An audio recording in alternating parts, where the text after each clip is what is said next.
প্রতি বছর ঈদ উল ফিতরের আগে স্বাভাবিক সময়ের তুলনায় বেশি বেশি রেমিটেন্স পাঠান প্রবাসী বাংলাদেশিরা। এবারও তার ব্যতিক্রম হচ্ছে না। এখন থেকেই প্রবাসী আয়ে বেশ চাঙা ভাব লক্ষ্য করা যাচ্ছে।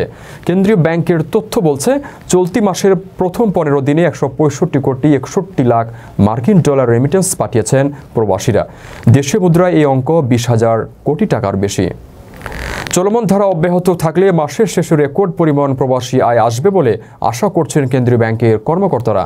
এর আগে ফেব্রুয়ারি মাসে 252 কোটি 80 লাখ মার্কিন ডলার রেমিটেন্স এসেছে দেশীয় মুদ্রায়, যার পরিমাণ 31,094 কোটি টাকা। দৈনিক গড়ে রেমিটেন্স এসেছে 9 কোটি ডলার বা 1,110 কোটি টাকা। বাংলাদেশ ব্যাংকের তথ্য অনুযায়ী চলতি 2024-25 অর্থ বছরের জুলাই থেকে ফেব্রুয়ারি পর্যন্ত 8 মাসে দেশে 1,849 কোটি মার্কিন ডলার রেমিটেন্স এসেছে, যা আগের অর্থ বছরের তুলনায় 23.80% বেশি। আগের অর্থ বছরের একই সময়ে রেমিটেন্স এসেছিল 1,493 কোটি 50 লাখ মার্কিন ডলার। ওমানের সেরা রেট দিচ্ছে বাংলাদেশি প্রতিষ্ঠান গালফ এক্সচেঞ্জ।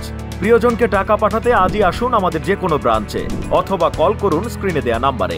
গালফ এক্সচেঞ্জ, বাংলাদেশিদের প্রিয় এক্সচেঞ্জ।